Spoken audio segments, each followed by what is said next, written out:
사실 저도 운동을 잘 안 합니다. 시간도 없고 또 워낙 좀 바쁘게 지내다 보니까 운동할 시간이 없는데요. 정말 편하게 할 수 있는 운동 걷는 거, 그 다음에 아까 뭐 예를 들었던 뭐 뒤꿈치 들기도 운동으로 하면 돼요. 하면 되는데 제가 추천해드리는 운동은 누워서 하는 운동입니다. 사람은 안 누울 수가 없어요. 일단 잠을 자는 시간이 무조건 있기 때문에. 그래서 자기 전이라든지 자고 일어났을 때라든지 다리를 드세요. 다리 들면 복근이 생기고요. 그 상황에서 발을 뭐 이렇게 움직일 수도 있고 또 앞꿈치를 들 수도 있고 뒤꿈치를 들 수도 있고, 그래서 그런 식의 운동을 습관적으로 조금씩만 해도 디스크라든지 근육이 늙어가는 그런 안티에이징의 효과를 볼 수 있을 겁니다. 예를 들어서 걸을 때 바른 자세가 팔이 수직으로 아니면 약간 벌린 상태로 걷는 이런 동작을 유지하면서 또 무릎의 방향이라든가 엄지발가락의 방향이 적절히 앞쪽으로 유지가 되면서 또 발 뒤꿈치부터 엄지발가락 끝까지 이어지는 그런 어떤 걸음걸이의 순서에 맞춰서 걸어야 되는데, 그거 맞춰서 걷는 사람 우리나라에 10%도 안 돼요. 제가 봤을 때. 그러니까 어그저그저 걷거나 아니면 팔자걸음 걷거나 뭐 아니면 뭐 자기 마음대로 걸어요. 그리고 대부분은 이제 오다리가 많죠. 약간 다리 좀 벌리고 그다음에 이제 숙인 상태에서 이러고 걷는 분들도 많고, 그래서 걸음걸이는 사실 할 말이 되게 많은데 걸으려면 제대로 걷어라. 뭐 개 끌고 이렇게 산책하고 이런 게 운동이라고 생각하면 절대 오산이고, 제대로 내가 건강한 척추라든지 건강한 어떤 바른 자세를 유지한다든지 그런 거면은 똑바로 제대로 걸을 생각을 해야 되고, 난 그냥 유산소 운동만 하면 돼, 나는 그냥 한 바퀴 돌고 왔어, 뭐 그래도 땀 좀 났어, 뭐 이 정도의 운동을 원한다면 아무렇게나 걸어도 되지만, 내가 바른 자세와 또 척추 무릎에 무리가 가지 않게 걸으려면 정말 제대로 걸어야 돼요. 어깨는 펴지면서 무릎이나 이 발가락이 앞쪽을 향하면서 그 무릎이나 발에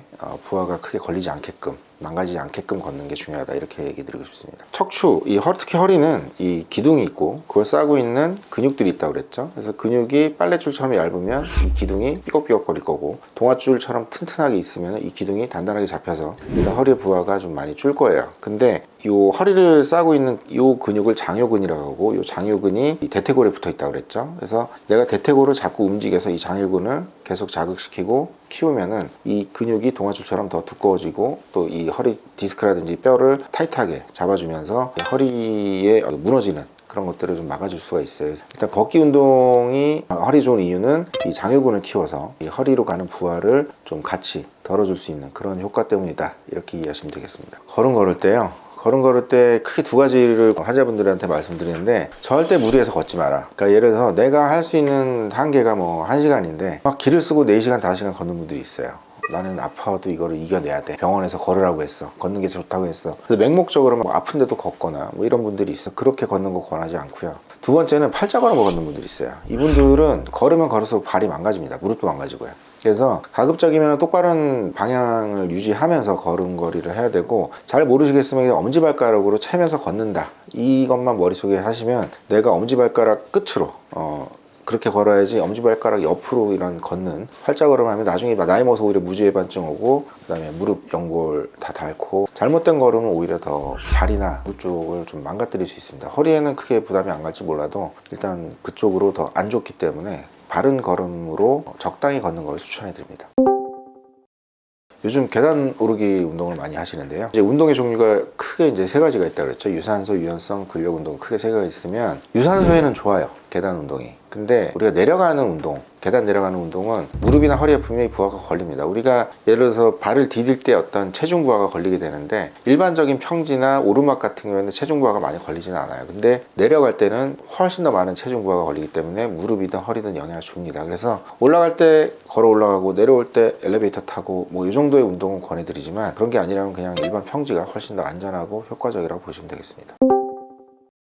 너무 편하게들 운동하시려는 것 같아요. 근데 뭐 사실 뭐 그것도 도움은 돼요. 도움은 되는데, 실질적으로 우리가 뒤쪽 종아리 근육이, 아킬레스건이 있는 그 종아리 근육이 되게 좀 타이트해져 있는 분들이 많기 때문에 사실 그거를 좀 늘려주는 운동이 더 필요하거든요. 근데 뒤꿈치를 들면 그거에는 별로 영향을 주지는 않아요. 근데 어쨌든 그걸 들면 어떤 다리 쪽에 근력을 키울 수는 있기 때문에 도움은 되는데, 개인적으로는 앞꿈치를 드는 쪽으로 좀 더 권장해 드리고요. 그래서 그쪽 종아리 근육이 좀 신전이 돼야지 그게 무릎이 구부러지는 걸 좀 막을 수가 있거든요. 무릎이 좀 펴지면서 자세가 좀 바르게 나오는데, 그게 계속 나이가 먹어서 타이트해지기 때문에, 타이트해지다 보면 무릎도 구부러지고 허리도 자연스럽게 구부러지고, 일단 좀 개인적으로 거꾸로 앞꿈치 뒤꿈치를 드는 그런 운동을 좀 추천해 드리고, 앞꿈치를 드는 운동은 뭐 할 수 있는 방법이 뭐 앉아서도 할 수 있지만, 우리가 이제 벽을 잡고 이런 어떤 조그만 받침대 위에 올라가서 뒤꿈치를 이렇게 쭉 내려주는 그런 스트레칭으로 하셔도 됩니다. 아프면 하지 마세요. 왜냐하면 결국에는 그 근막을 늘려뜨리는 운동이에요. 그래서 우리 몸의 유연성이 떨어지기 때문에 그거를 나이가 먹으면서도 유연성을 유지시켜주기 위해서 하는 건데, 그 유연성이 유지가 돼야지 무릎이라든가 어떤 그 허리로의 어떤 자세가 정렬이 유지가 되는 거고,